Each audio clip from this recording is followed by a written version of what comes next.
সকাল সকাল পুচকি চলে এসেছে আর এসে খালি বলছে আমি একটা নাচ শিখে এসেছি তোমাকে দেখাবো। তো আমি দেখছি আর তোমরা দেখো কি নাচ শিখে এসেছে। এটা নাচ শিখেছিস?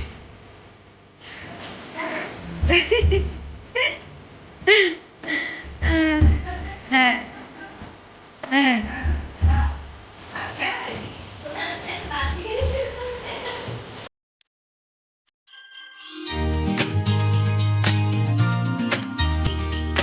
হে guys, welcome back to the channel মৌডি লাইট বেঙ্গলি ব্লগ, মানে m.d.bengali ব্লগ। তো অনেকদিন ব্লগ করিনি, তো ভাবলাম আজকে আরেকটা ব্লগ দিই। আর আজ থেকে ভাবছি কন্টিনিউ ব্লগ দেবো বলি, কিন্তু তোমাদের কথা দিয়ে কথা রাখতে পারি না। বুঝতেই পারছো, একটু প্রবলেম চলে বাড়িতে, তো সেই জন্য ব্লগ আমি করতে পারি না। তো ভাবছি আজ থেকে কন্টিনিউ ব্লগটা করব। আর সকাল থেকে একদম যে ফার্স্ট মর্নিং থেকে ব্লগটা স্টার্ট করবো আমি একদমই করতে পারি না। সকালবেলা এতটাই পরিমাণে তাড়াহুড়ো থাকে, কাজের চাপ বলবো না, কিন্তু তাড়াহুড়ো থাকে।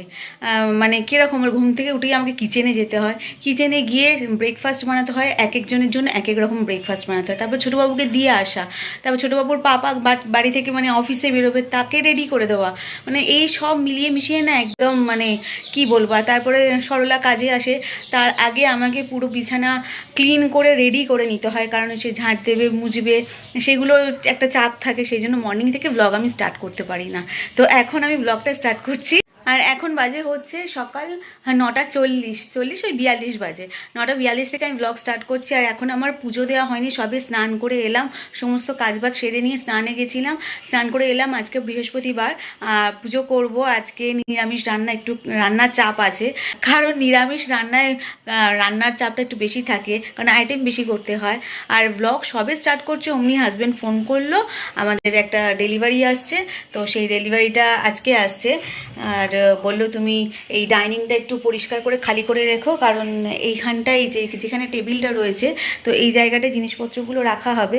তো সেই জন্য আমাকে এখন ইমিডিয়েট এটা এখন সরিয়ে পরিষ্কার করতে হবে, কারণ ই-কার্ট থেকে ডেলিভারি দিতে আসছে। আর যে প্রোডাক্টটা আসছে সেটা এখানেই রাখা হবে। তোমাদের যেমন বলেছিলাম ওয়ার্ড্রপ আসবে, সেই ওয়ার্ড্রপটাই এখানে রাখা হবে, এটা আমার রুমের জন্য হবে। আর মায়েদের রুমের জন্য যেটা আমরা চুজ করেছিলাম সেটা হচ্ছে এইটা, এই যে দেখতে পাচ্ছ এই ওয়ার্ড্রপটা, এটা হচ্ছে মায়েদের রুমের জন্য ছিল, কিন্তু মা নেয়নি, এটা আমাদেরই দিয়ে দিয়েছে। মা বললো যে দেখো এটা এত বড় জিনিস, কারণ আমার কয়েকটা কাপড়, এই এত বড় জিনিস আমি নিয়ে কি করব। তো এইটা আমি হাজব্যান্ডের একদম করে দিয়েছি, হাজব্যান্ডের জামা কাপড় রাখার জন্য। তো গোছানো ঠিকঠাক হয়নি এখনও, তো যতটা পেরেছি জামা কাপড় এখন আস্তে আস্তে গোছাচ্ছি।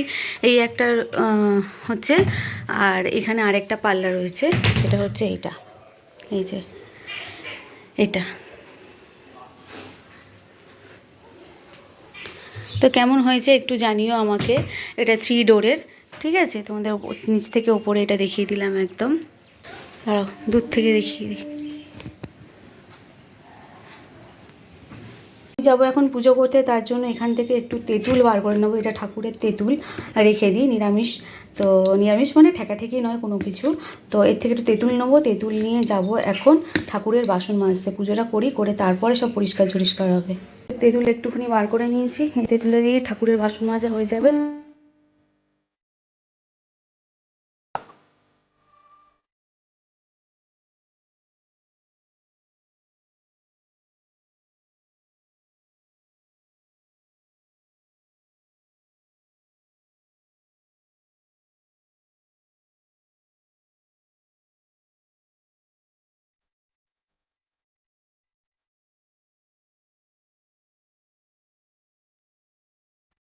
তো আমি চলে এসেছি, পুজো করতে এসেছি। দেখো এখন সিঁড়ির ঘর হয়েছে, এটা আমাদের সিঁড়ির ঘর।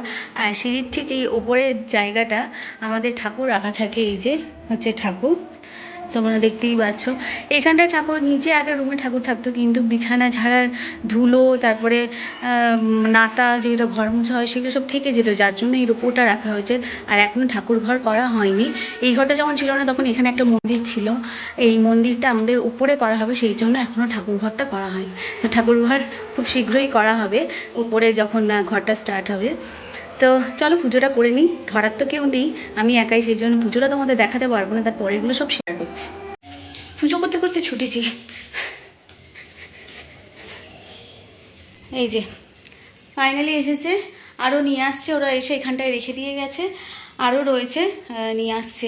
আমার হাতে সিঁদুর ভর্তি, ক্যামেরায় বোধহয় সিঁদুর লেগে যাবে, মানে ফোনের পিছনে। এ দেখো, হাতে সিঁদুর ভর্তি। পুজো করতে করতে ছুটে এসেছে। এই যে দুটো এসেছে, এটা অনেকটা বড় না, ওই জন্য দুটোতে কমপ্লিট হয়নি, এখনও আছে, ওরা নিয়ে আসতে গেছে আরও।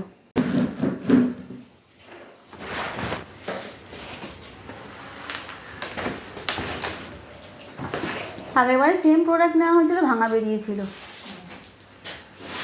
বিগ বিলিয়নে নিয়েছিলাম, রিটার্ন নিয়েছিল।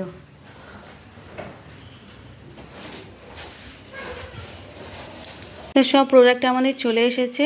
এই যে আমি আবার চলে যাচ্ছি উপরে চলে যাচ্ছি, কারণ আমার পুজো বাকি আছে, পুজো পুরো হয়নি। চলো। আর এই দেখো আলনাটা কোথায় রেখেছি, নিচে সিঁড়ির ঘরে। আরে কখন পুজো করব, কখন রান্না করব কে জানে। এই যে সবে শিব ঠাকুরকে পুজো করেছি। তো ফাইনালি আমার পূজা কমপ্লিট হয়েছে। এই যে এই হচ্ছে মা সরস্বতী, আর এই হচ্ছে লক্ষ্মীনারায়ণ।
তো ফাইনালি আমার পূজা কমপ্লিট হয়ে গেছে।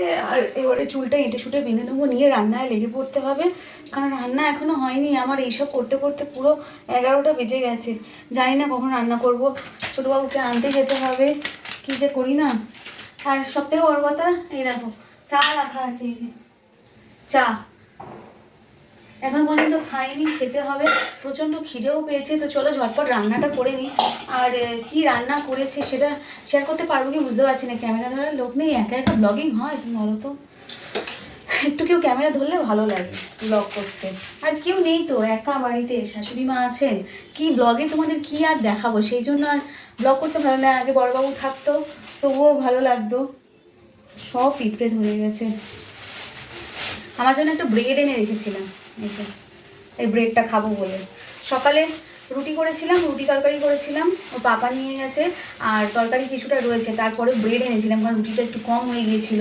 আজকে কি রান্না করবো তোমাদেরকে বলে দিই। আজকে রান্না করবো হচ্ছে এই যে এটা ফুলকপি আমি নিয়ে এসেছি, আর শাশুড়ি মা কালকে একটা ফুলকপি নিয়ে এসেছে। ফুলকপিগুলো 15 টাকা করে, এখন একটু দাম কমেছে।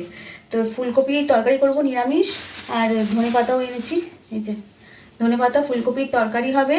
আর এই ওলটা ভাতে দেওয়া হবে, এই যে এই ওলটা ভাতে দেওয়া হবে। ফুলকপি দিয়ে আলু দিয়ে ধনে পাতা টমেটো দিয়ে তরকারি হবে, আর ওল ভাতে দেবো। আর কি করব বুঝতে পারছি না, আর কি করবো। তাই ঝটপট রান্নাটা করে আসছি, ঠিক আছে। তো এই দেখো ঝটপট রান্না বসিয়ে দিয়েছি। এখানে আলু আর ফুলকপি কষাকষি করছি, আর একটা টপ করে পড়ে গেল, এটা করছি এখন। আর এদিকে বসিয়ে দিয়েছি ডাল, আর এখানে হয়ে গেছে হচ্ছে উচ্ছে ভাজা, আর এদিকে হয়ে গেছে ভাত। ঠিক আছে, তো চলো রান্নাটা করে নিই, ঝটপট করে নিয়ে আর পরে আসছি তোমাদের সাথে। আবার চলো চলো বলছি, আমাকে আবার কমেন্ট করবে। তো ফাইনালি আমি রেডি হয়ে গেছি, ছোটোবাবুকে নিয়ে আসতে যাবো। এখন যাচ্ছি ছাদে জামা কাপড় তুলতে, যা রোদ্দুর বেরিয়েছে বাবা, কি রোদ্দুর দেখো। তো চলো ফাইনালি রেডি ছোটোবাবুকে নিতে যাওয়ার জন্য। ছোটোবাবু বলছে ওর মধ্যে ক্যারাম বোর্ড আছে নাকি এত বড়। ও বাবা কি কষ্ট, ছোটোবাবুকে নিয়ে চলে এসেছি। ছোটোবাবু এসেই মাত্র ওগুলো নিয়ে ঘানাঘাটি শুরু করে দিয়েছে। তো চলো ফ্রেশ হয়ে একটু খাবো, তারপরে ঘুমাবো। ঘুম থেকে উঠে আসছি আবার তোমাদের সঙ্গে কথা বলতে। এটা আজকে ছোটোবাবুর স্কুলে ড্রয়িং ছিল, তো আজকে ড্রয়িংয়ে এটা আঁকিয়েছে। তো ছোটোবাবু এটা এঁকেছে, আর কেমন হয়েছে তোমরা অবশ্যই কমেন্ট করে জানিও, অবশ্যই কমেন্ট করে জানিও ছোটোবাবুর ড্রয়িং কেমন। লাঞ্চ কমপ্লিট হয়ে গেছে, আর ছোটোবাবু এখানে দেখো এখন পড়াশোনা করতে বসেছে। এই যে ওকে বললাম একটু শুতে, ও বললো আমার শোয়ার সময় হবে না, তো ও পড়াশোনা করতে বসেছে। তো ওর পাশেই বসে আমি একটু রেস্ট নেবো, আর রেস্ট নিতে নিতে ভিডিওটা এখানেই এন্ড করি। কেন বলো তো, বাড়িতে প্রচুর কাজ পড়ে গেছে, প্রচুর কাজ, আর আমি ভিডিও হয়তো করতেও পারবো না, একা হাতে হয় না, না কেউ ধরলে ভিডিওটা ভালো হয় আর কি। তো সেই জন্য আমি আর ভিডিওটা কন্টিনিউ করতে পারবো না। এই ভিডিওটা আমি এক্ষুনি এডিট করে এক্ষুনি পোস্ট করে দেবো। আবার আমি হয়তো মানে বাড়িতে যে কাজগুলো করব সেই কাজগুলো যদি পারি তো আমি শেয়ার করবো, আর যদি না পারি তো কিছু করার নেই, সরি। বিকেলে প্রচুর কাজ আছে, সেই জন্যই আমি ভিডিওটা এখানেই এন্ড করে দিচ্ছি, ঠিক আছে? তো আজকের ব্লগটা যদি তোমাদের ভালো লেগে থাকে ভিডিওটা লাইক করো, কমেন্ট করো, আর শেয়ার করতে ভুলো না, পারলে করো। তো চলো আজ এই পর্যন্তই, সবাই ভালো থেকো, সুস্থ থেকো, সাবধানে থেকো। আগামীকাল আবারও আসছি নতুন ব্লগের সাথে, ততক্ষণ bye and take care, love you guys.